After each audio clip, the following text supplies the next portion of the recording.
Yeah, I got outside to do a couple of things, and then my buddy called with sawmill and says, "Hey, we may have to cut a couple of boards." He'll be going back again. Where do you do that at, Brian? Down in New Boston. Oh, do you? Mm-hmm. Okay. Down off, on Ash Road between Clark and Waltz, Oh, okay. just south. Mom is recovering slowly. We got used to a new normal. That's what I was wondering. That's, you gonna make note of that? The 28th meeting was fun, but it wasn't special. No. You know what? Thankfully, my I brother think is very well off she enough to just flying up and down copy like and this. paste. Trying to babysit them a little bit. Oh my gosh, you become the parent.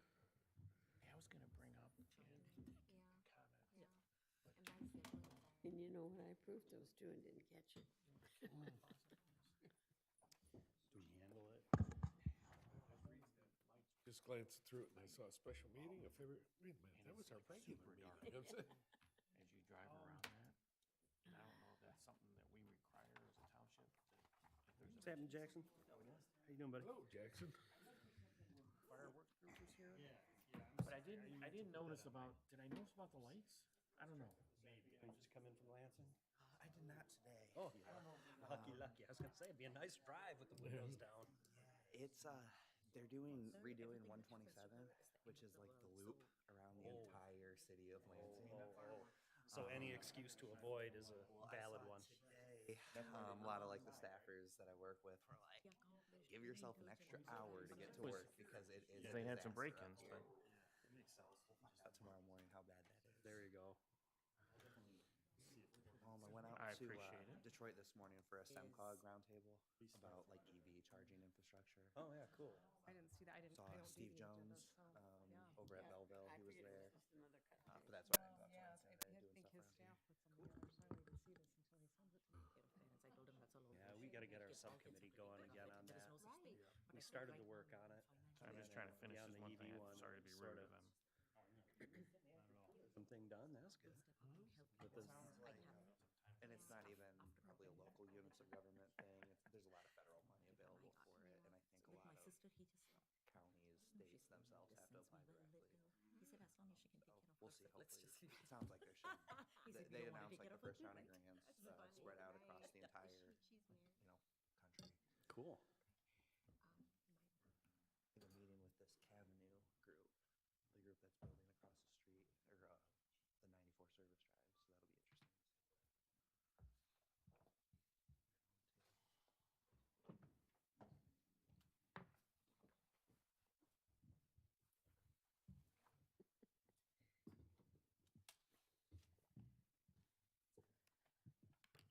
Waiting for that clock to tick. Yes. EV chargers are pretty cool, but hydrogen fueling, At that's least what you can gotta see think it pretty about. good. Oh, yeah. That's a the major public like the improvement. incorrect in one way. I'm like, Major no, I couldn't see improvement to be properly able to see the clock. They you fixed know. it and it's so much better. Certainly a more pressing Time. topic for I tonight. know. It is. Maybe like 14 months now, so I'm starting to be like,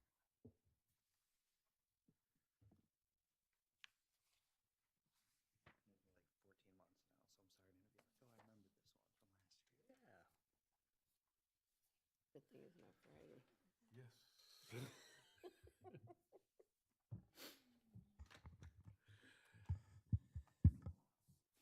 Good evening. Welcome to the Charter Township of Van Buren Planning Commission meeting for Wednesday, March 13th, 2024. I'm calling the meeting to order at this time. Could we all rise for the Pledge of Allegiance? I pledge allegiance to the flag of the United States of America and to the republic for which it stands, one nation, under God, indivisible, with liberty and justice for all.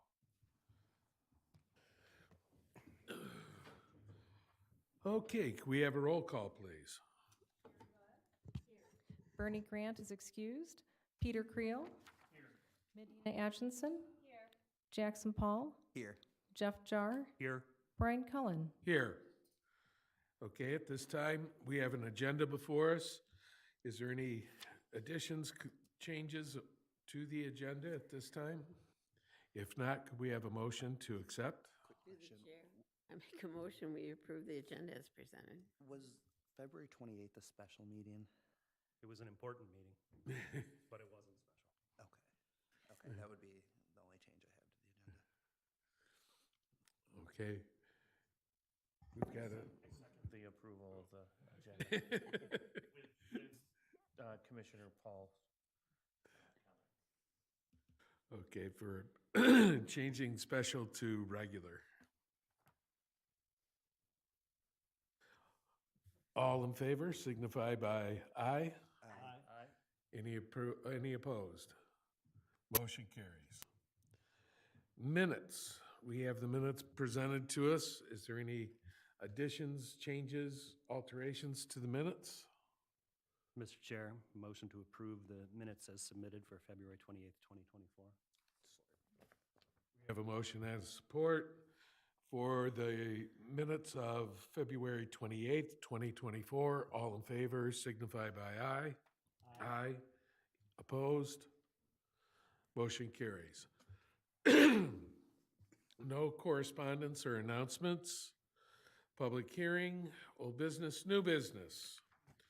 We have before us case 24-012, Ricardo Incorporated, temporary land use. The applicant, Ricardo Incorporated, is requesting temporary land use approval to operate mobile refueling station at 4000 Ricardo Drive, Van Buren Township, Michigan 48111.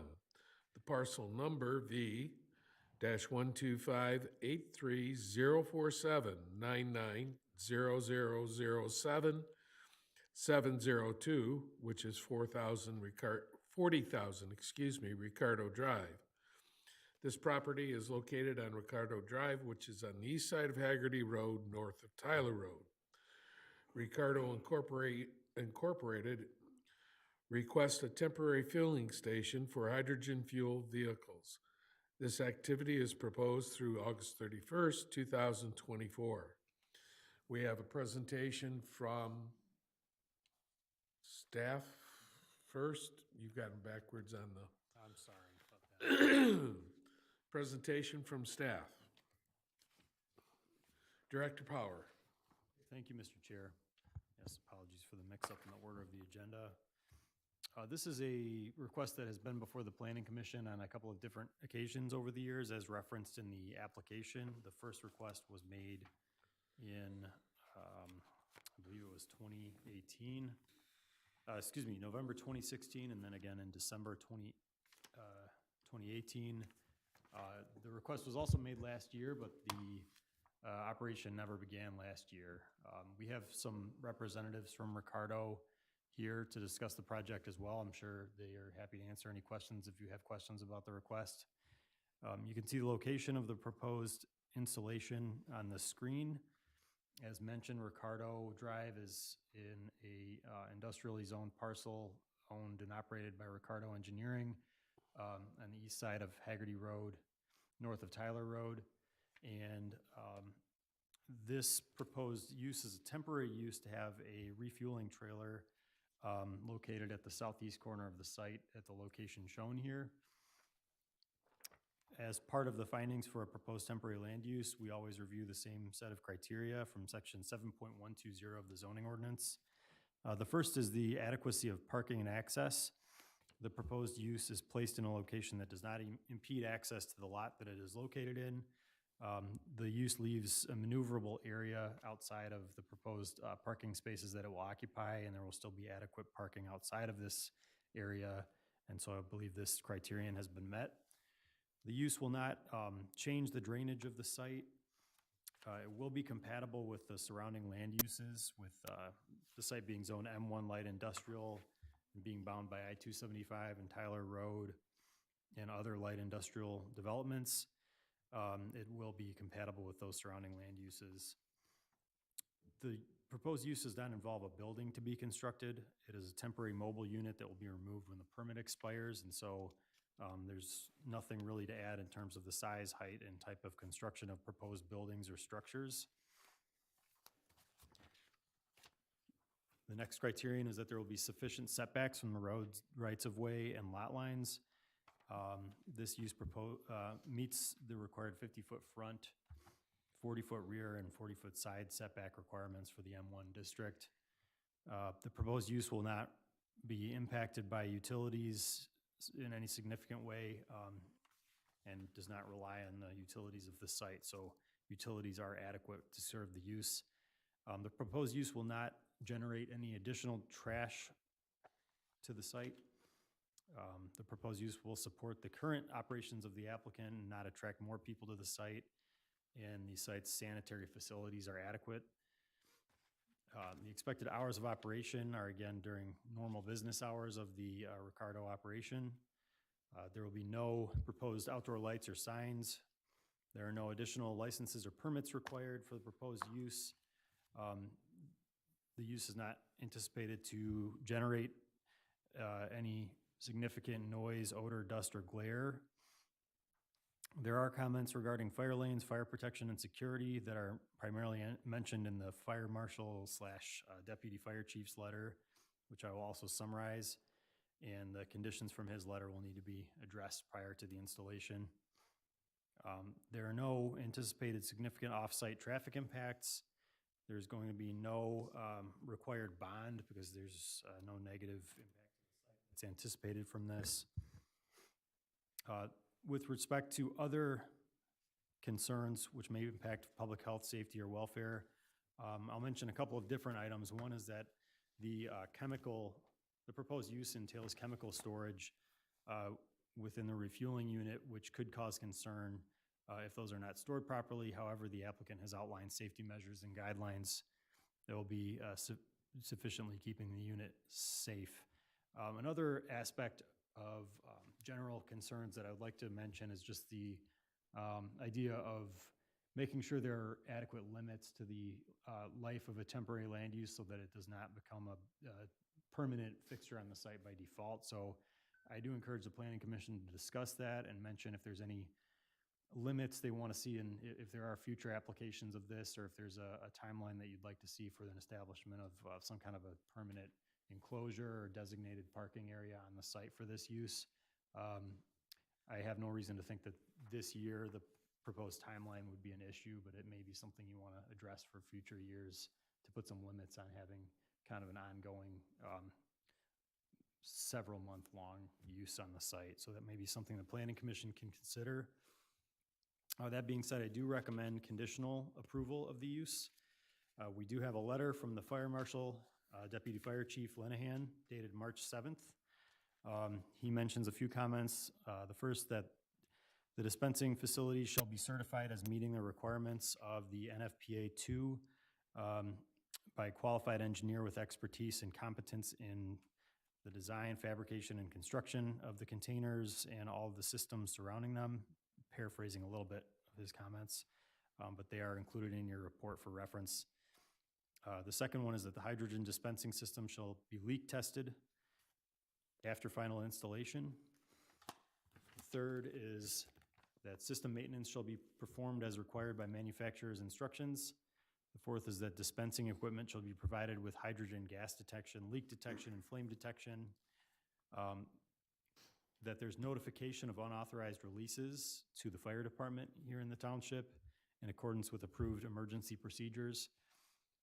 And that personnel shall be trained in the hazards of the materials employed in actions required by the emergency plan. And the level of training to be conducted shall be consistent with the responsibilities of the persons to be trained in accordance with sections 4.1.1 through 4.11.4 of the NFPA 2. And finally, that there's protection from vehicular damage per the NFPA requirements. And the fire marshal will be asked to inspect the unit when it's installed. So with those comments, I believe this request is ready for a conditional approval. For a couple of other images that were included in your packet, here's a little bit more of a detailed view of the location of the site, of the proposed installation. closer-up view of what the unit looks like. And then just a copy of the fire marshal's report if we want to refer to any of the detailed comments in that report. I'm happy to answer any questions, and I know the applicant is here as well to answer any questions. Okay, the applicant, do you have any comments or in your presentation for us? Do you want me to stand there, or are you okay if I?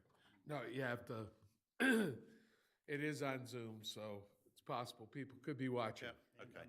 So I'm Clive Wotton. I'm representing Ricardo Inc. as president of Ricardo Inc. I also have a role for Ricardo PLC, so that's the parent company. And as you can tell from the accent, I'm from the other side of the water a long time ago, but I've worked here for 27 years or so. So I know the business inside out. My official role is Director of Sustainability, as well as Quality, Health and Safety for all of Ricardo PLC. So we are engaged in the development of technologies for low carbon transportation, improved fuel economy, reduced emissions of diesel engines, development of electric vehicles. But one of the most recent things, probably over the last 7 years or so, interested in using hydrogen. So both in Germany, in the UK, and actually here in Van Buren Township across at the Ricardo facility. So over the earlier applications from 2016, 17, 18, etc., we have built 5 generations of Toyota's fuel cell trucks. So if any of you have seen Project Portal or the big semis, they were all built over here. So it's becoming hydrogen central for Van Buren Township. As part of this, we don't run, maintain, and all the rest of it. What you normally have to do is do a first fill, prove the thing actually works as a vehicle. Will move, and you can see from the tracks around the outside, we'll move it around the parking lot and back. Then it's loaded on a low loader, and it's taken away to normally Arizona or down actually to the ports in Los Angeles where these vehicles have been working. So as the technologies have evolved, we've been through several of these, and that's why there's multiple prior applications for the permits. They'll come in when they're ready, we fuel them up, and they go. We have had a project for Kalmar, which is the manufacturer of terminal tractors. So they're the special trucks that work down in the ports that move the containers just to the railhead. They don't go on the road. And there's 2 of them. We've converted the original battery and diesel versions through to hydrogen fuel cell versions, and they're sitting over in the workshop over there. There's contractual discussions between the Toyota, who make the fuel cell, Tusho, Kalmar, etc. And so these have been ready for 6 months. They're just sitting in the workshop, they're jacked up, they are inert, they're not fueled, they're not powered or anything. And we're waiting to connect the hydrogen fueling thing to put the hydrogen in when we've got the okay on the contract. So just a couple of tiny corrections. The vehicle's already there, and it was a request for an extension for it and to try and gauge the amount of time. And to actually see in here through to August the 31st this year should be adequate, because if it's not adequate by then, we're effectively just paying to rent this and with no income at all. So it needs to be done, and we'll get them shipped out unfueled, untested, and say end of contract. So we don't need a permanent installation or anything like that. So the trailer's in that locked compound that you can see here on the screen. It has huge concrete blocks put around it for all the vehicular access. It has safety systems like emergency stops, because with hydrogen, one of the interesting things is it burns with an invisible flame. And so if any of you recall down in downtown Detroit, Next Energy, they had a hydrogen refueling station, and a lot of the technology was developed in terms of refueling vehicles, safety detection, fire detection, because you can't see the flame, but you need all the thermal and heat detection to be able to know that it's not safe to go there until it goes out. So there's remote stops and all sorts that come out. They're brought a long way away. You can emergency stop it. To be honest, hydrogen's reasonably safe, a lot safer than gasoline or diesel. If you spill gasoline or diesel, it will flow away. There's fire, it can flow across the floor. Hydrogen diffuses upwards in an open environment. And so outside, it's safe. Inside vehicles, because we're actually testing hydrogen fuel cells, we're running engines on hydrogen. There's all of the detection systems in the ceiling. It rises, you've got to be able to detect it, shut it off, evacuate it all out without causing a spark to make it safe. So we're reasonably proficient in actually understanding the risks and operating it. So this is a request for a temporary extension effectively on the permit through to August, we can get the 2 vehicles fueled and then get them down to be, as they are intended, technology demonstrators that you can move all these containers in the ports without making diesel and soot and smoke emissions. So happy to take any questions. Okay, thank you. Commission members, questions, comments? Through the chair, the only question, well, I guess I have two. Who does the maintenance on this refueling? The trailer itself is rented from Air Products, and so they are, of course, a major international manufacturer of industrial gases and the supply of these things. So effectively, there's some high-pressure hydrogen tubes in the top, and in the back, there's all the refueling equipment with sensors, leak detectors, pressure drop detectors, emergency shutoffs, and all that sort of thing. So it's a way of taking fuel to a vehicle, refueling it safely, and then removing it.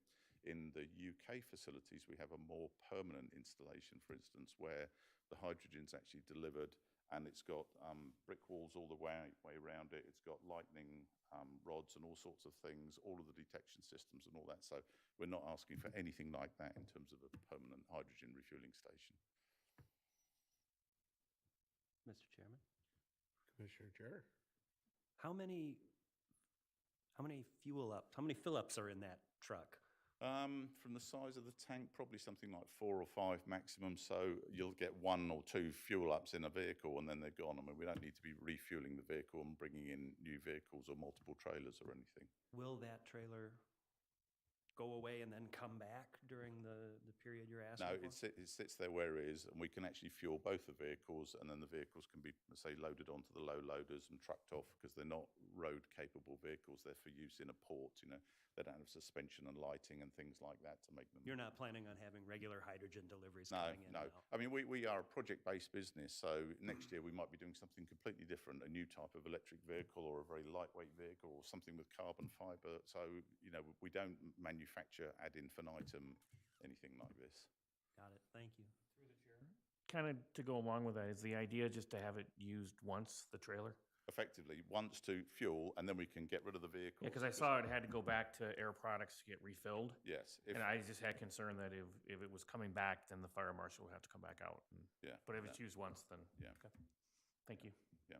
One of the things that I was, happy to offer from the fire marshal, if they want to come and have a look, because if hydrogen trucks become more prevalent on the road, is it an opportunity to have a look at some? Because the fire marshal has been out before at some of the unique vehicles, electric vehicles, over the last 10 or 15 years to have a look, and just for familiarity of seeing how they're sort of built, what the tanks look like, where they are, where they're located. That's an offer if you want to come and have a look. What happens if you do happen to have a fire with the hydrogen? How is it put out? How is it? It can be extinguished. I mean, water and water mist and all that's absolutely fine for extinguishing it. It's not a problem. It depends on how the fire is. If it's a leak, you need to get the thing shut down. And so the tanks themselves actually have valves right on the end of it. It's not like a long way away or anything like that. They will actually shut down themselves. So the tanks, if you've ever seen them, they're actually carbon fiber wound, and then they've actually got a diffusion-proof liner that hydrogen won't leak out of. Hydrogen's got a unique property that it will pass through metal. So if you actually store hydrogen in metal tanks, it leaks out all the time. And so this is where you need it ventilated and all the rest of it, because the molecules are so small they'll actually pass between the atoms of metal. Interesting. So if you store hydrogen for a long time in a tank, the pressure will go down and down over a long period of time. But yeah. Anybody else? Questions, comments? Then do we have any, commission have a desire for an action on this item? Mr. Chair? Commissioner Jarr? Matter of case 24012, Ricardo Inc., temporary land use. I move to grant the applicant, Ricardo Inc., temporary land use approval to permit operation of a mobile refueling station at the site located at 40,000 Ricardo Drive from March of 2024 through August 31st of 2024, based on the analysis and subject to the conditions detailed in the 2 letters, one from staff dated March 7th, one from VBT Fire dated March 7th, both of 2024, submitted for your support. Support, excuse me. We have a motion by Commissioner Jar, supported by Commissioner Creel. Do we have any discussion on the motion? Then can we have a roll call vote, please? Jackson Paul, Medina Atchison, Yes. Peter Creel, Yes. Sherry Budd, Yes. Jeff Jar, Yes. Brian Cullen. Yes. Motion carries. Thank you very much. You're What I all set. also do is I can offer Dan as soon as it's done, because if the project gets done within a month or 6 weeks or 8 weeks, I can drop you a note and say it's done and finished and then confirm that it's completed. So we'll do that. Fantastic. Thank you very much. Yes, everyone. thank you. Thank you.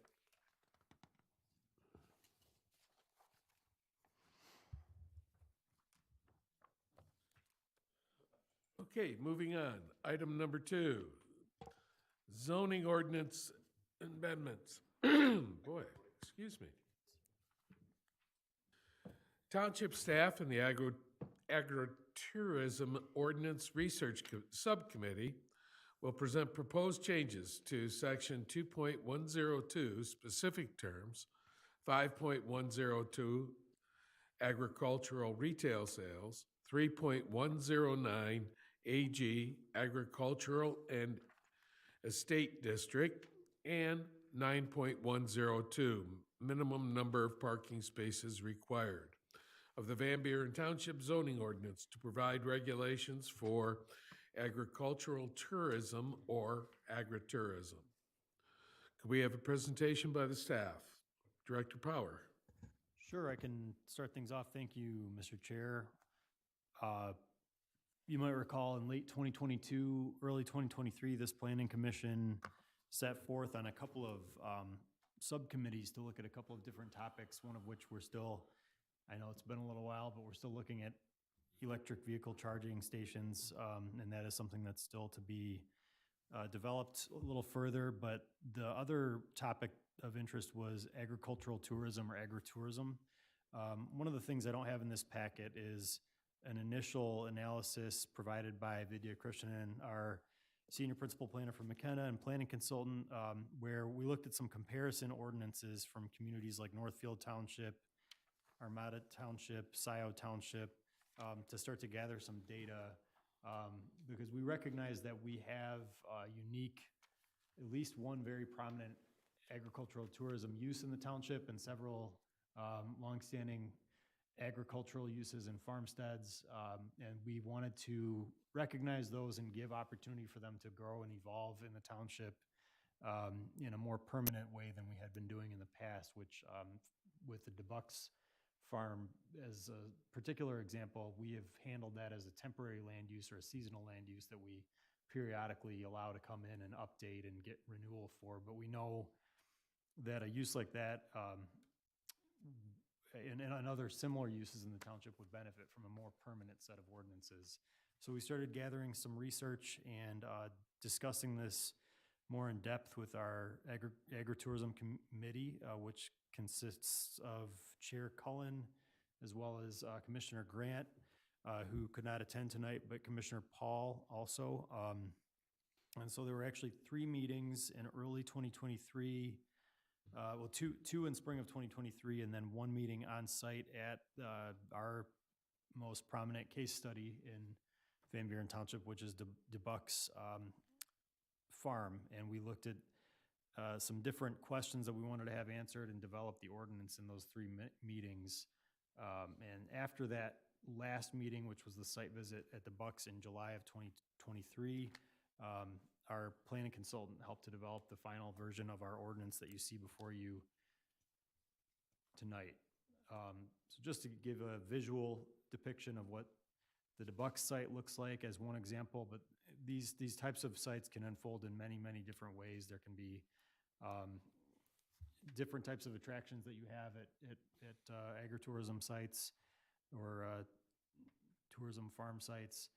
And this is just one manifestation of that, but there's a lot of different programming and a lot of different uses that occur at DeBucks that this ordinance attempts to address.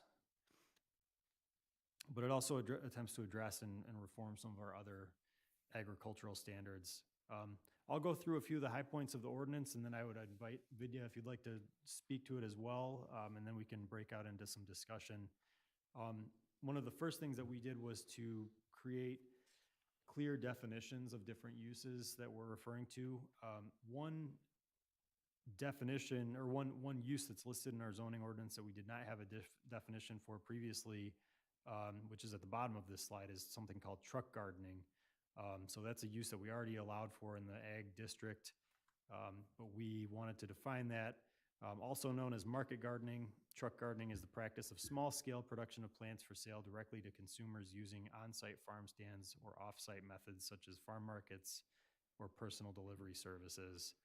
But we also created some new definitions. One is this agricultural retail and tourism, also known as agritourism, is the accessory use of a portion of agricultural land for the sale of goods and services related to the farming operation as a means of supplemental income, including but not limited to U-pick operations, wineries and tasting rooms, corn mazes and cider mills.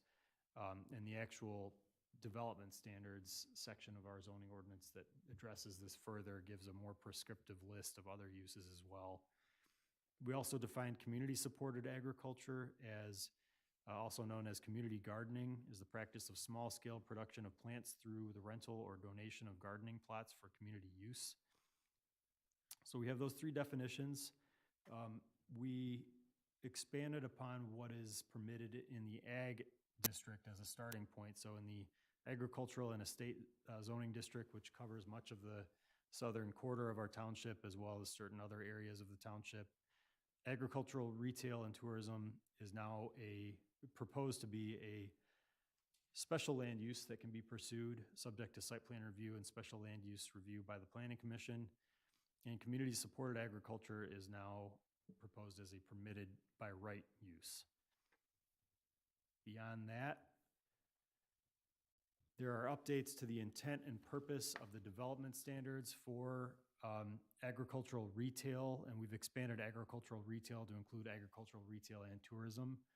So there's some clear language now that ties those development standards to the intent and purpose of the agricultural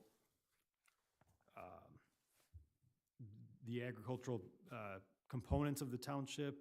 We cite that we want to promote and maintain local farming and the provision of open space within the township. We want to maintain the rural character, and we kind of outline what that means. And now I'm kind of getting into the details of the ordinance on page 42 of your packet tonight.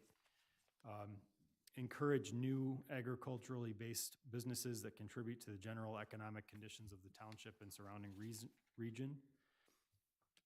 We also expand upon the purpose of the designation of agricultural retail and tourism uses is to provide a clear understanding of the expectations for agricultural retail and tourism businesses for operators, residents, and other businesses and local officials.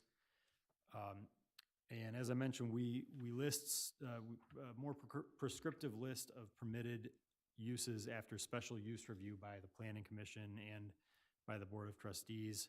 Those would include things like cider mills and wineries subject to the state's licensing requirements for those uses, seasonal outdoor mazes or of agricultural origin such as straw bales or cornfields, bed and breakfast operations in accordance with section 5.106 of the zoning ordinance and the State Construction Code Act, the processing, storage, and retail or wholesale marketing of agricultural products into a value-added agricultural product of a farming operation, U-pick operations, and along with those five general use groups, we also refer to ancillary agriculturally related uses, so long as these do not occupy more than 50% of the total area occupied by agritourism, which include playgrounds and equipment typical of a playground, petting farms, pony rides, animal display, wagon, sleigh, and hay rides, nature trails, open air or covered picnic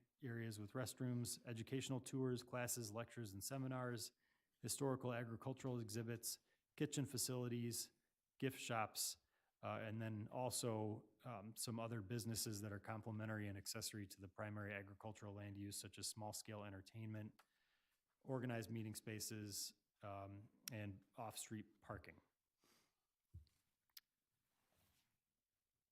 So far, so good. Feel free to interject with questions. I'll get through the rest of the development standards if you want me to just keep going. All right, I'll keep going. So we also wanted to establish some development supplemental regulations for this set of use types. And the first one is that there would need to be a 10-acre minimum lot area just to make a feasible and usable space for agritourism.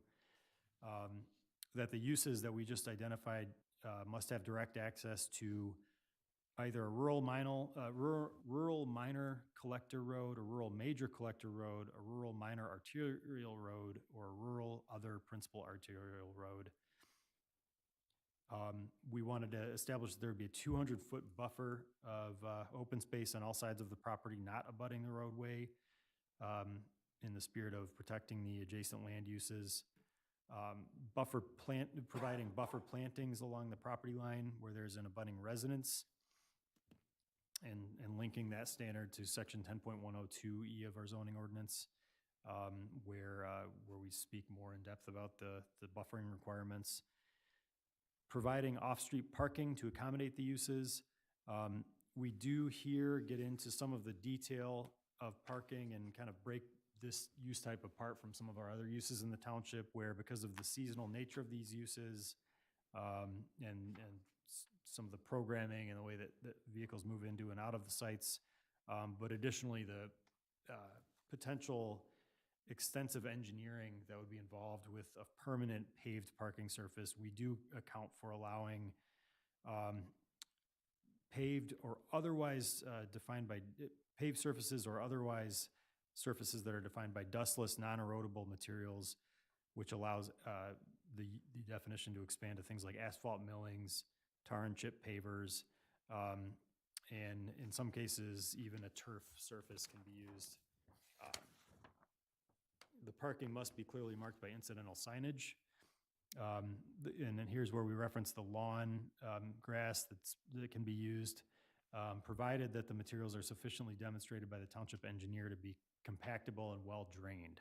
We don't want to have lawn just be used throughout these sites if for whatever reason the pitch of the surface of the lawn causes a drainage issue or has another problem. We don't want to allow lawns in every case, but in some cases lawns can work, and that's what DeBucks uses.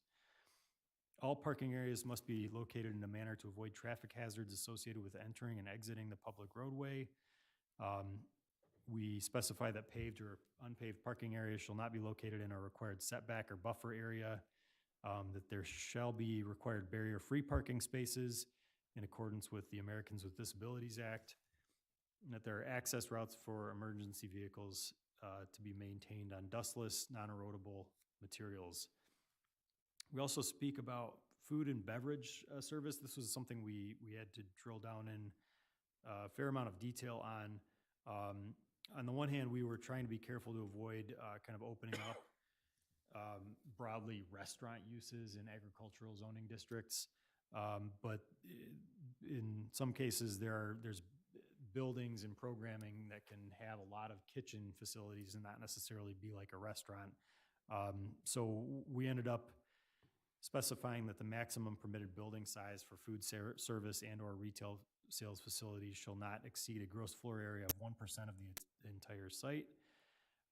That egress and ingress shall be located at least 50 feet from the intersection of two streets or 100 feet from an adjoining residential driveway. And then the Planning Commission has the ability to consider conditions that ensure the principal use of the site remains to be agricultural production. So we wouldn't have a restaurant or any other type of use that would expand, or a food service component of the agritourism use that would expand and take over an overwhelming portion of the site. We also clarified that operational information must be provided on a submitted site plan, including the ownership of the property, the months of operation, hours of operation, anticipated number of customers, maintenance plan, proposed signs, proposed lighting, maximum number of employees at one time, restroom facilities, verification of outside agency permits being secured if necessary. And then we also finally clarify that all areas of the property to be used, including all structures on site, must be clearly identified.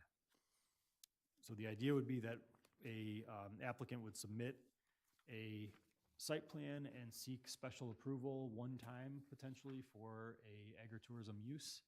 And that would be a typical site plan review process with a public hearing for special land use recommendation by the Planning Commission with a recommendation to the Board of Trustees.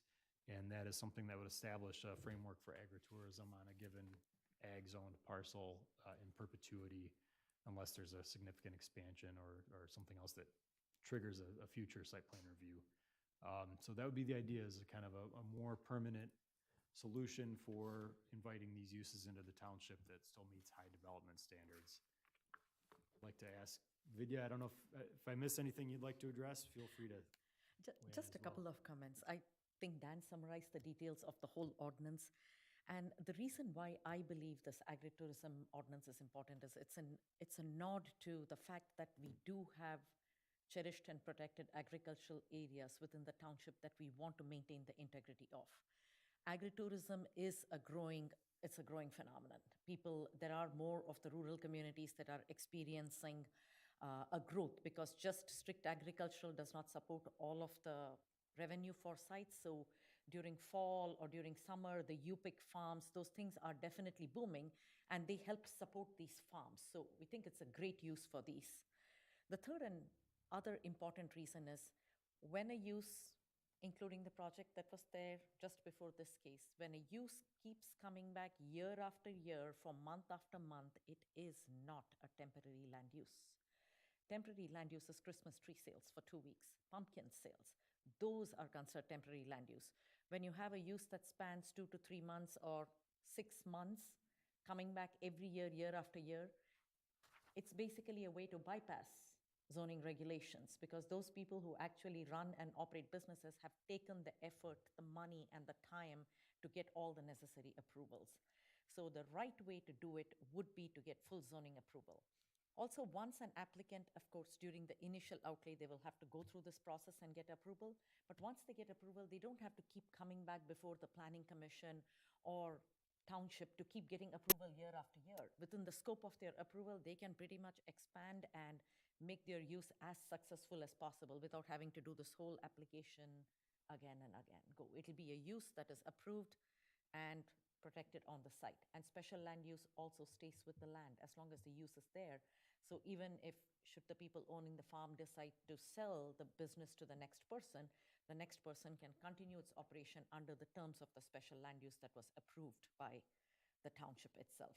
So I think it is great to encourage agritourism, and also one of our biggest agritourism uses, as Dan mentioned, is debugs. We want to make sure that the use continues to thrive, but we want to make sure we provide a framework for it thriving. And so debugs runs their operation really well. The next person who tries to do it might not do it as well as debugs. And at that time, we'll have no standards to point to except saying they did a good job, you're not doing a good job. But if we have standards, we can tell them, these are the standards they followed, so you're being treated the same way as they are. So it will also help protect the township's interests and, help these businesses succeed and stay, because it'll give them more openings to increase their revenue streams when they have so many other things allowed. Right now, our ordinance really does not allow it. So I think they are doing it just to the minimum. They have mazes for kids, then they have some sunflower picking, they have donuts and cider, which are very good. I've had too many of them, but it'll be good for them to get approvals the proper way so that they can continue to grow their business, as can others who feel like maybe just purely a farming use is not successful and want to venture a little bit into agritourism might be a great idea. I noticed when I was going through, we have mentioned, and I remember when we were putting it together, probationary period, that we were granting the use for a year, basically to see that they were following along with what was said, and then being evaluated after a year. That was in the ordinance as well, wasn't it? That was something that was removed from the last round, and I would have to find some notes on the purpose for that. I think that's something you can consider. There would be some potential challenges with enforceability and uniformity in the way that we look at those standards after a year. But it could be as simple as just simply verifying that all the initial development standards have been met and they can continue. But I know that we took that out of the last edit, and I could try to find out, look back at the notes and try to remember why. Mr.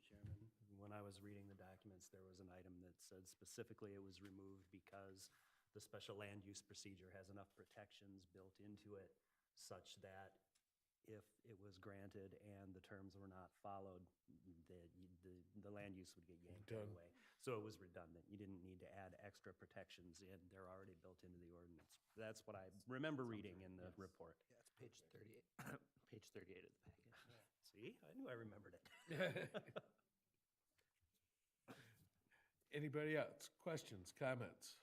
I would just make a comment, because when they first came to us, they were doing the corn, in the corn maze in the fall. Well, now they've got enough tulips planted. They're going into a tulip festival period. They will have their lavender festival, and then they go into the sunflower festival, and then the next thing you know, they're at Halloween again. So I saw that in the ordinance, that there was an item that said we have to list the months of, the operator has to list the months of operation. Yeah. So That's okay to run it 12 months a year, Yeah. right? It's, if it is seasonal, it should be listed or called out as a year-long Yeah. operation. Lavender farms there. I don't know that we have lavender farms anywhere close by. There are some like maybe 1 hour up north, and those are packed. You have to buy tickets to go and pick the lavender, and you have to book weeks ahead of time to actually get a slot to go and pick lavender and pay extra money for it. There's a small one in Milan now, but nowhere near the scale you're talking about. Is lavender picking under a different agritourism special land use than, say, corn mazing or apple picking? Or this is one special land use for It's- generally it's- agritourism? Yes, because lavender growing is also an agriculture. It's also Got it. a plant. So it would come under the fold. Tulips, all of it comes under, because you're essentially growing something and you're inviting people to come and see it and enjoy it. I have a friend who has a lavender farm up north, and they actually make lavender pepper Oh, and lavender soap. So, I mean, they're doing something more with the lavender, but you definitely, when you open that, you smell lavender, but it's there. I look forward to overspending on such a small bar of soap. Yeah, it smells good. Mr. Chair, I would ask the subcommittee members or staff, do we think that this might, if it were to be approved by the township board, do we think that it might lead to the attracting of more agritourism business within the township? We would like to hope. I think that was our goal in setting forth, is that it would promote more, as well as the fact of giving parameters to where, Yes. as they increase, that they would be, have guidelines to where they had to fall within. So that we weren't just seeing somebody put something up and potentially dangerous situation to occur. And I might add too, that it allows for existing farmers to evolve and grow in their own space. And maybe keep some of our farmers interested in the growth. Through the chair, would this also accommodate, or would roadside produce stands, like buds, would that fall under this as well? We already As allow far under as like truck agriculture. gardening, is that considered truck gardening? Under our current ordinance for agriculture, we do allow roadside farm side stands. That is related to purely an agricultural, selling the produce that is grown over there. So that is still permitted That's even just- today. okay, so that Yeah. wouldn't fall, okay, good. Mr. Chair and subcommittee members, my understanding is that if this were to be recommended to the township board for approval, obviously, the next step would be a public hearing before we considered a recommendation. If it were to go through, then I would assume that anyone participating in or having an agritourism business would then be lined up for a planning commission meeting in which we reviewed a site plan one last time for special use. Am I going to see DeBucks in here again? Yes, they would have to, yes, that is the plan. And most property owners, yes, it seems like we are adopting an ordinance, but it has been my experience that property owners and landowners prefer to know what they are getting into. They don't like it when they don't know, if I want to start this agritourism, what is it going to entail? You have nothing written on your books, I don't know what is to be expected. But if there is an ordinance, it gives them a clear idea of how to go about doing it. And I think property owners definitely appreciate having clear instructions rather than go into something without knowing what the outlay is going to be.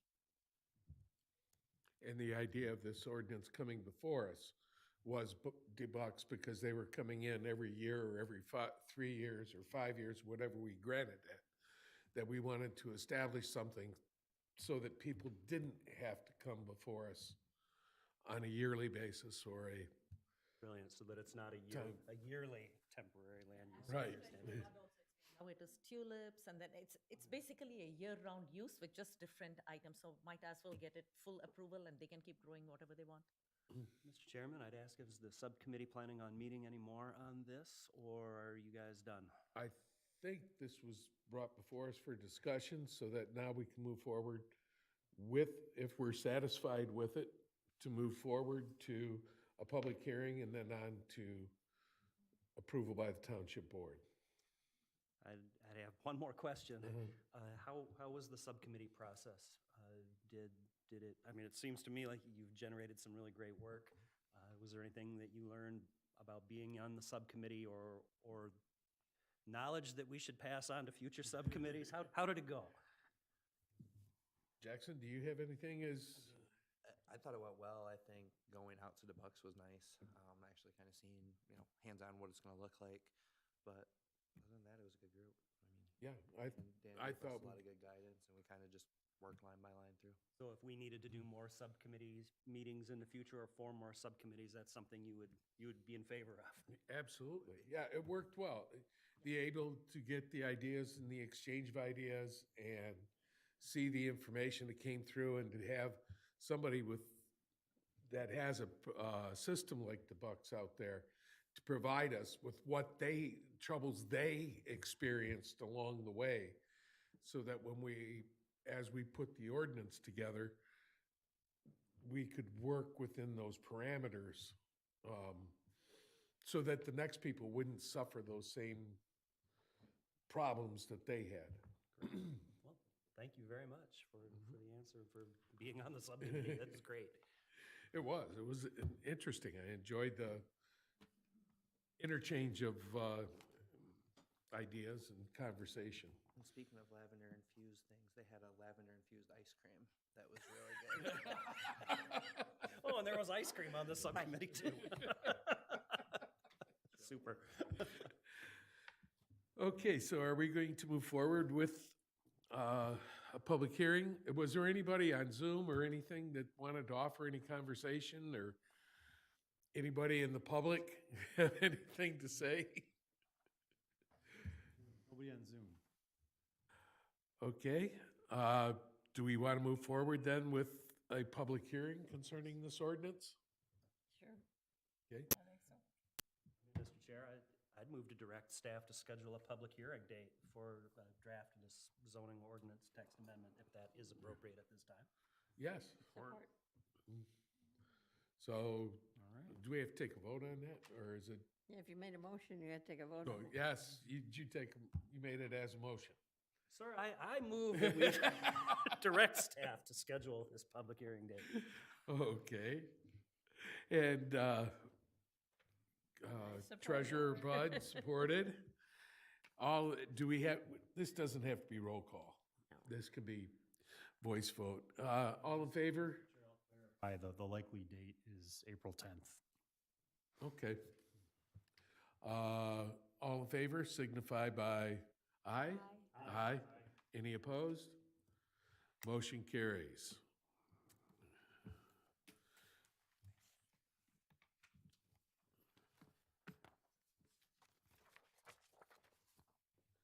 Okay, next item, zoning ordinance amendments, signs in the mixed-use zoning districts.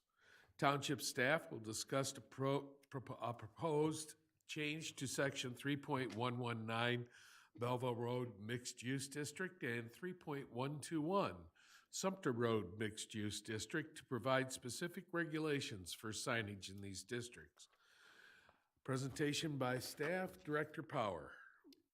Thank you, Mr. Chair. I realize that maybe it would be helpful to put something on the overhead. I'm gonna change view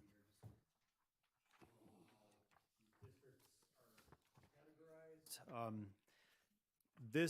This proposed ordinance is a fairly simple one based on a recognition of a need to clarify some things in our zoning ordinance regarding signage in the mixed-use zoning districts. So I'm gonna just show you how these districts are laid out.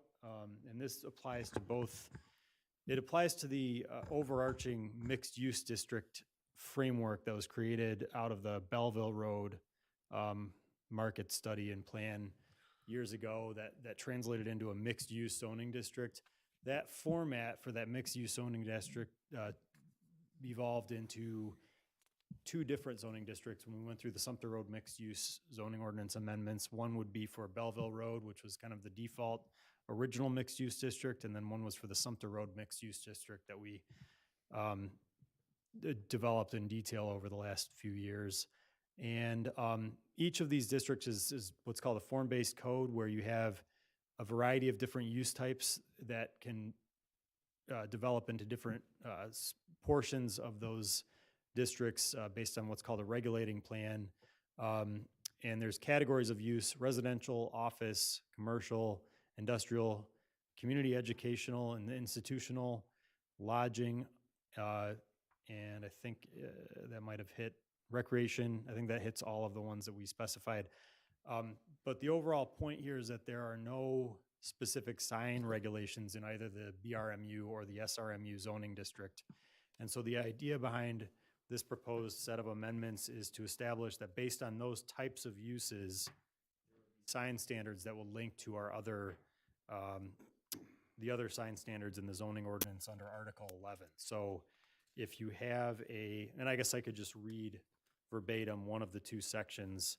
I'll use the Belleville Road Mixed Use District. We would add subsection I to clarify that with respect to signs in the BRMU district, signs in the BRMU district shall be subject to the regulations in Article 11 in the Van Buren Township Ordinance.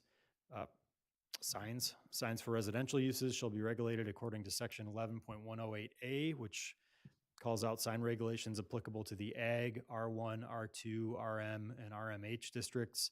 Signs for commercial, community, educational, institutional, recreation, and lodging uses shall be regulated, essentially like commercial signs are, under section 11.108B. Sign regulations applicable to the C, C1, C2, and FS districts. Signs for office uses shall be regulated according to section 11.108C. Sign regulations applicable to the OT district. Signs for industrial uses shall be regulated according to section 11.108D. Sign regulations applicable to the M1, MT, M2, and AP districts. Signs for other uses shall be regulated according to section 11.108A. Sign regulations applicable to the Ag, R1, R2, RM, and RMH districts. In the event that there's other uses that were not accounted for, that's the most conservative or restrictive of the district's standards under the sign ordinance. So that set of standards. If I can offer a comment, Dan? Just to clarify, the reason why we are bringing the sign is currently we have these two overlay districts. We have the Belleville Road overlay district with the mixed use. We have the SRMU. But when we approve projects on it, we really don't have a specification in there. It just says it must comply with the sign ordinance, which throws Dan into a situation where should it be complying with what the original underlying zoning was, or should it be complying based upon what the use was? So in some cases, if we use the underlying zoning, it really doesn't make sense because the underlying zoning says that the sign must be placed 25 feet from the right-of-way line. The sign, it's going to defeat the very purpose of having a sign that's not even going to be visible. So by applying this ordinance amendment based upon the use, so if it is a commercial use, it shall be subject to the commercial use standards irrespective of what the underlying zone is, because the mixed use district supersedes it. So we are going to determine what sign regulations are applicable to individual uses based upon the existing sign ordinance rather than the underlying zoning. So we have had a confusion on a couple of projects where we successfully confused each other by saying, no, this sign should apply, no, that sign should apply. So we thought at that moment, if we are getting confused, it's a safe bet. Applicants are too. So we thought this clarifies it. There is a use, it's approved, then the existing sign ordinance for that commercial use standards shall apply. So it makes it a lot clearer when designing sites. So that was And- the whole purpose of this. Yeah, and in the SRMU and BRMU districts as it stands today, there are no sign specifications or Yeah. regulations, so this clears it up for us. That was the idea. So if the planning commission is comfortable moving forward, we could schedule a public hearing for that as well. Or if you'd like to discuss and have us come back with revisions, we can do that as well. Commissioners, comments, questions? Mr. Chair, the two proposed changes, I want to point out that the text is exactly the same. One's just listed in section 3119, the other's in section 3121. And they have the different BRMU or SRMU, but the text is the same. And it took me a little bit to read it because it's pretty complex text. That was an application of grep and diff for me to figure out that was the same text in both places. I would also say, I know I talked to Dan about it earlier, but there was a first page of Article 3 on page 3.1 lists MU as a zoning district. This is a table that calls out all of the zoning districts that we have in the township, and it doesn't list BRMU or SRMU on that page, but it does list MU on that page. And I proposed that Dan ought to look at it and see whether or not we need to call out specifically the BRMU and the SRMU. This is in the zoning ordinance. I don't think it's actually in the packet, guys. But it's in the first page of Article 3. And it's just an omission. I think we ought to call out the Belleville Road and the Sumter Road districts on that page. And if we could do it at the same time we're doing this ordinance edition, that's convenient for doing an edit. Other than that, I think it's a good idea, and I'm in favor of moving forward with it. Other comments?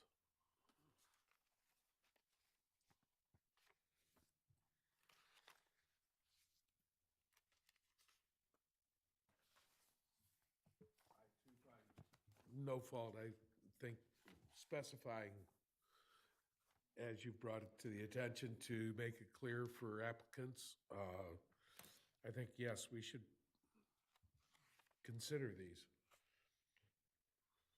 and move forward.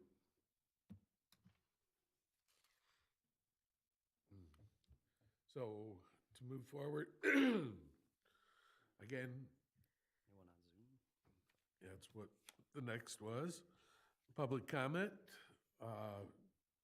Any, yeah, Commissioner Atchison, please. I'm sorry, I was getting ahead of myself. Oh. Do we have any comments on Zoom or from the public?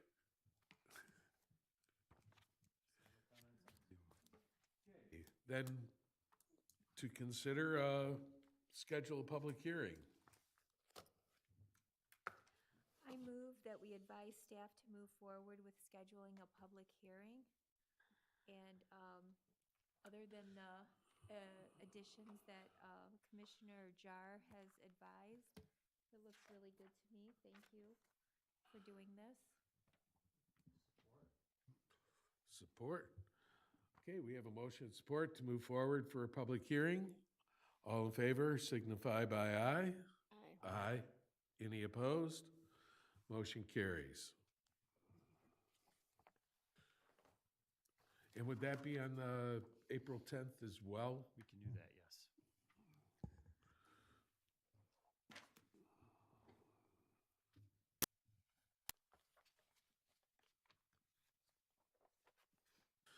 Okay, moving ahead. Item number 4, administrative update. 10680 Haggerty Road redevelopment. Abraham Galab Acres Realty has remodeled the subject site's principal building from a former bank into an office facility for counseling service for medical professionals. The roughly 1.13 acre site is located at 10680 Haggerty Road, parcel ID number 8305699001000. The site is zoned C1 General Business District. Presentation by staff. Director Power? Mr. Chair, this update as well as the next item requires no action at this time by the Planning Commission. I just wanted to, as I periodically do, I wanted to provide an update on some of our administratively reviewed projects. This is a former Chase Bank building by the Trilogy Apartments over on Haggerty Road, just north of the North I-94 Service Drive. It was unoccupied for a while. It had been in various stages of concern in terms of watching out for potential blight issues. And so we are happy to see that there was a group that was able to come in and apply to reuse this building. So with a reuse of an existing building, we always look for certain criteria to be met if we're going to consider a potential administrative site plan review, and those include that there are going to be no variances of to the ordinance, that the principal use anyway, is conducted within a completely enclosed building, that the reoccupancy does not create additional parking demands beyond 10% of that which exists, and reoccupancy does not substantially alter the character of the site. And so the company that is occupying the site is called Big Sisters in Nursing. They are an organization dedicated, I'm quoting from their website, but they're dedicated to the betterment of society through the proper training, help, and support of those who may need it in the nursing sector. So they provide counseling and training services for nurses. And so it's a relatively low intensity use that just uses a couple of office spaces inside of the building. You probably noticed there's no longer a drive-through to the building, and there's those offices and an open floor plan inside the building. So with any proposed reuse of an existing building or an existing tenant space, we have a process set up where I will provide an administrative zoning review, and either at the same time as that or after that step, we'll set up what's called a use change new business walkthrough inspection with our building official and fire marshal to establish what, if any, permit needs are required to get the building or tenant space usable. And so that's how this process played out in this case. We also have an administratively reviewed site plan that will require some landscaping inspection a little bit later into the planting season, but it's a fairly basic site plan with just some detail on the existing parking spaces being restriped, which has already been done, the layout of the site, and the location of a trash enclosure in the back of the site. So apart from verifying the plantings and looking at lighting a little bit later in the season, there's really nothing left to review on this site, but I'm happy to answer any questions if you want me to find out any more information and get back to you with any answers. Well, I'm glad to see there's a landscaping plan, because that building doesn't look like much at all right now, the way it's been boarded up, and all the landscaping and the sidewalks look like they've kind of just been left over. So I didn't really see it there, but hopefully that will happen. Yeah. And I'm sorry, Commissioner Atchison, I was just going to mention there, if you look at the layout of the site too, it is a little bit tough because the actual site boundary on three sides is, the way that the parking lot was established years ago is right up against that lot line. So really the only place we're going to see some addition to landscaping is right around the building and some on the frontage where we can fit it, but it will be something I'll be checking for in a couple of months. Well, it would be nice just to have some where you go in first to the building so it doesn't look so stark. Yes. What's the property on it would be the north side of that? Pretty sub. Is that right to the sub? Van Buren Estates. Yes, that's Van Buren Estates, that's right. We're out of that one last quarter. And south of it's the new gas station, right?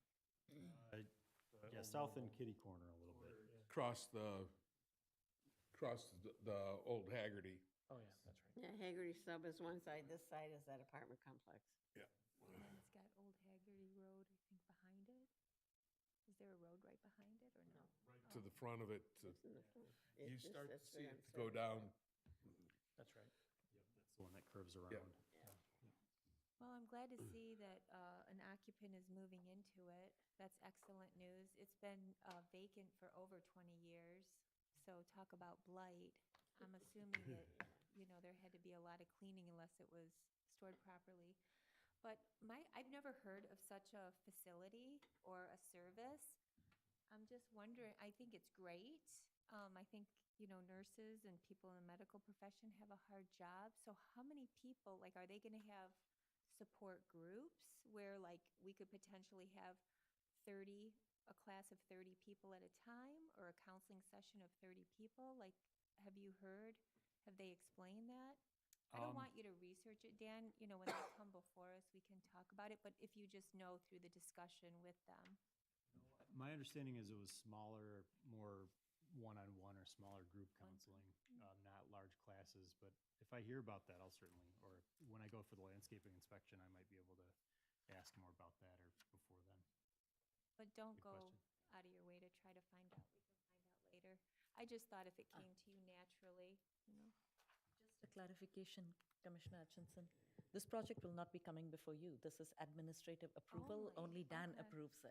Okay. So Dan is providing you with an update. I believe they're already working on fixing up the building. So this is to update you. This project will not be coming before you. It's strictly administrative by the director. I did hear that, I'm sorry. You just said when it comes back before us, I just didn't want you to be surprised. Why hasn't it come back? Very true. Anybody else? Comments, questions? Okay, moving ahead. Item number 5, administrative update. 40731 Edison Lake Road redevelopment. Riverfront Rentals LLC has applied for a change new business approval to an existing industrial building for fabrication of modular buildings and equipment for events. The roughly 3.27 acre site is located at 40731 Edison Lake Road. Parcel ID number 8309501021900. The site is Zone M1, Light Industrial District. We could have a presentation by the staff. Director Power. Yes, thank you, Mr. Chair. Similar concept here. This is an existing couple of buildings where Haggerty Road and Edison Lake Road converge by not too far from French Landing Park. This particular case, it's kind of a slower moving review process because this building was sold in June 2022 to the person who's now proposing this business, but the business is far from being up and running. But I did want to give the Planning Commission an update because you may have noticed some cleanup of the site, some some maintenance around the site, and I think some painting on the actual building that occurred. And so as I continue to review this, and there's still some review left to do here, I just wanted to give you kind of an update and extend the offer to you to reach out to me with any questions as this moves forward. It is a reuse of the existing couple of buildings here that were a former plating facility, and from roughly 2015 until June of 2022, they were used as a storage, for storage of various equipment from a company in the township. And the proposed use is to fabricate modular kitchen units out of shipping containers, which is an interesting idea. We were formally brought into a review process with this when there was an application for a transformer upgrade at the site. But similarly, we took in the use change new business application for this proposed use, and that's where we got the detail that's presented in the packet about what the use is for, this conversion of shipping containers. Some of the things that I'll be looking out for as we continue to review this, we being primarily the building official and I at this point, is ensuring that there's containing any kind of fabricating or welding or any kind of industrial or manufacturing type use would be still enclosed inside of those buildings. I anticipate there will be some outdoor parking, outdoor storage, but it needs to be contained to the areas that are already approved previously and improved in terms of paved surfaces and things of the like, where you actually have long-term parking. If there is an expansion to any outdoor storage or any kind of significant change of use in terms of intensity of the use of the site, it may very well end up back in front of you as a site plan application. But as of right now, the applicant has indicated that they're going to try to work within the confines of the existing site while they get this business up and running. So again, this is not, I do not have an administrative zoning approval letter for the site plan that's been presented so far. It's a pretty basic site plan. But as I continue to review this, feel free to reach out to me with questions. Okay, any comments from the commission? I have a question. Sure. Is Edison Lake Road a private road between Haggerty and the old bridge? I think it's a public county road. I think it may be, but I would have to check. I don't want to say with 100% certainty. I didn't know the answer. I'm just curious. And I did want to bring up that I think that's an old plating facility, and I think there may be some other structures on that property that I don't see on this basic site plan. If you could make sure that those are being used appropriately. I think there are some tanks on that property. Yes, and I will verify those tanks are no longer in use. Properly disused, yeah. Those mobile kitchens look pretty cool. Commissioner Jar is referring to an aerial view right here.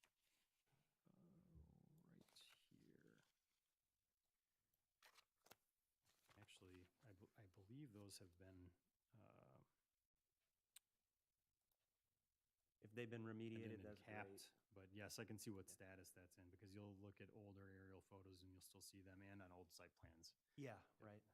And as long as they've been remediated, wonderful. That was my only concern. When I saw the drawing, I thought, oh, I thought I remembered there being something behind one of those buildings. And if it's gone, great. Okay, this is a good snapshot. This image, I am almost positive, was taken before June of 2022. My understanding is when this changed hands, there was a lot of cleanup on site, and there's not as much storage as you see in that image there. I'm not sure exactly when that image is from, but I don't think it has looked like that in the last couple of years. He's done a great job of cleaning that area up and cleaning the building up. Looks like he's repainted it. It's nice from the road. yes.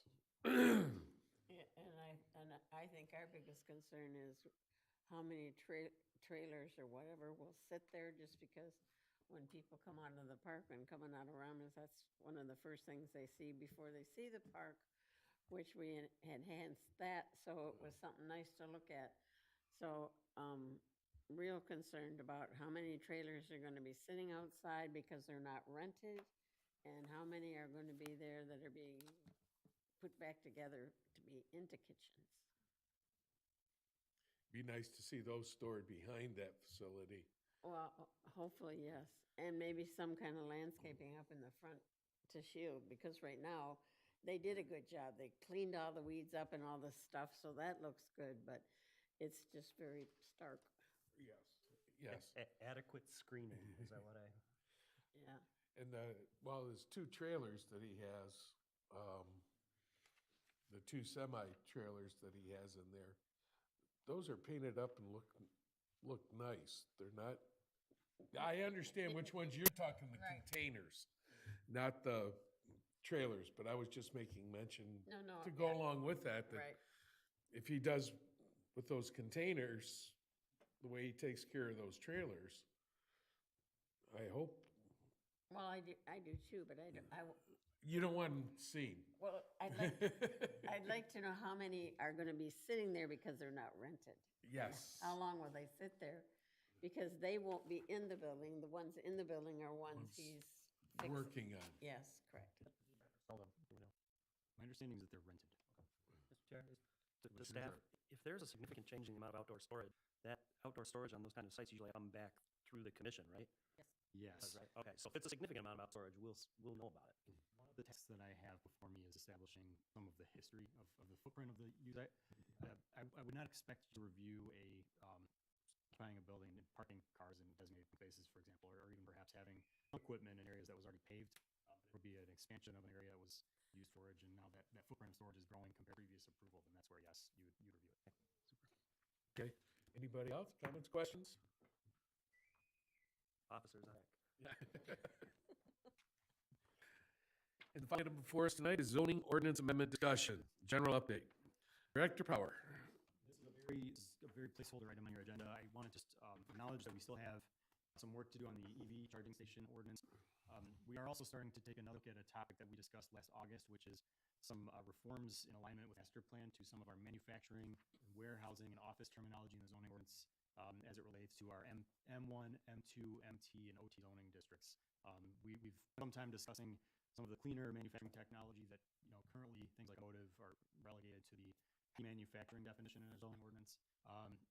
We've started to talk about how we made some of those terms and concepts maybe more fluid than we used to think they are, and how there made room for us to open some of these zoning definitions and revise some of the zoning definitions. And in fact, the master plan makes a recommendation that we consider and have an office light industrial district. So there's not really much to report out on at this point on those efforts, but there may be next couple of months. In addition to that, we are also starting work on the renewable energy ordinance in response to the state regulations. We do already have something with regard to solar, but we're going to make sure our ordinances up to date on solar battery farms, which is the biggest, more than solar and wind, it's the battery farms we have more opportunity for because of Southwest Quadrant.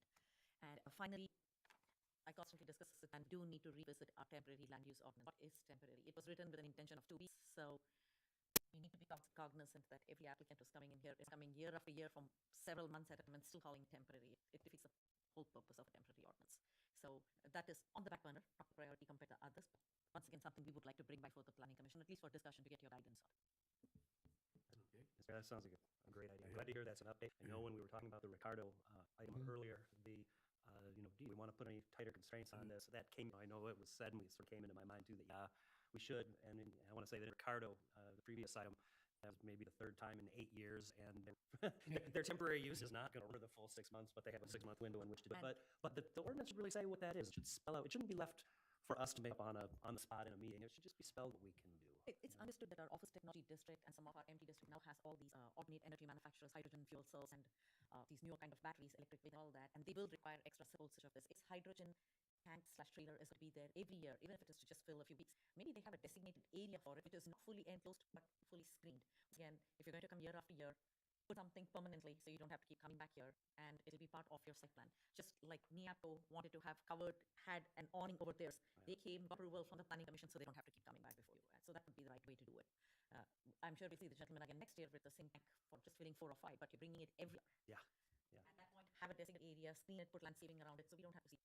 Well, we've got that. We've had 2 issues come through us that we were discussing. How long is temporary? One with a windshield chip replace that I don't know if he ever did much with that during his time frame we allot. I have some information on that. Okay. Would you like to hear it? Sure. I went and walked that strip mall, talking to the different tenants there, asking them how everything is going, and somehow that came up. His name was Peter, and from what he told them, I guess won't be coming back. That it just wasn't like he didn't have a lot of exposure, didn't have a lot of business, so it just wasn't worth his time to be there. So the prior time that he's there, I don't know if that ever came up as there before. Was he? Did we know of him being there before? Because they told me that he was there before, and he had his, chip repair business going. Right. I did not know about that. It's news to me. Wherever he was set up, and maybe he under the radar, and we didn't know, which is a possibility. I did very well. He was, asked to move. They didn't want him at the entrance there, so he got moved. I would say it was further southwest of that parking lot. I think that's where he ended, right? Remind me. Well, Yes, it was further south. Yep, yeah, so it wasn't. in the except main it wasn't, he ordinance. was where he wasn't supposed to be. He was at that entrance. That same year? Last last summer, year? last summer, Okay. he was there. So maybe that's what they were telling me. Yeah, he was there, and then he did move where we told him he was supposed to. But one day when I was out there, and there was, somebody working, but it was 2 kids. There was none. Well, I would say the one kid, he didn't look like he was 16. The other kid definitely was. We've only had enough temporary land use requests in the last few Yeah. years that it warrants and different kinds, that warrants looking into it from a general ordinance standpoint. Really agree. Just, if we keep approving temporary land use and parking lots like that, there's really no incentive to redevelop that area, which it really deserves because it is a great site. It is in our prime commercial corridor. What is the incentive to develop it if you can have businesses out of the parking lot? That's the challenge with it. Oh, and I was also thinking we added temporary land use to the folks in front of Menards with the hot dog Thank shirt. And if it went well, they would be coming back again for another temporary land use. And it would be during the summer, because that's, I would assume, warmer weather months. So, yes, I think we need to define what is temporary. Yes, because if such a And business is frequency. successful, it's wonderful if a hot dog stand is successful, but then the restaurants that are there in the strip that are paying taxes for a remote building might not be as successful. We have so much overheads. If we knew we could just parking lot, we were just going to stay over there. I mean, why would we put it building? Which is a fair question. I look forward to the updates. Yes. Anything else? Anybody got any other announcements? Direct Power? I anticipate meeting on, March 11th. So, Okay. so look forward to seeing you then. Okay, anybody else? Any other comments for the group? Then I would entertain one last motion for the day, and that would be for. I make a motion to adjourn. We have a motion to adjourn with support. All in favor? Aye. Any opposed? We are adjourned.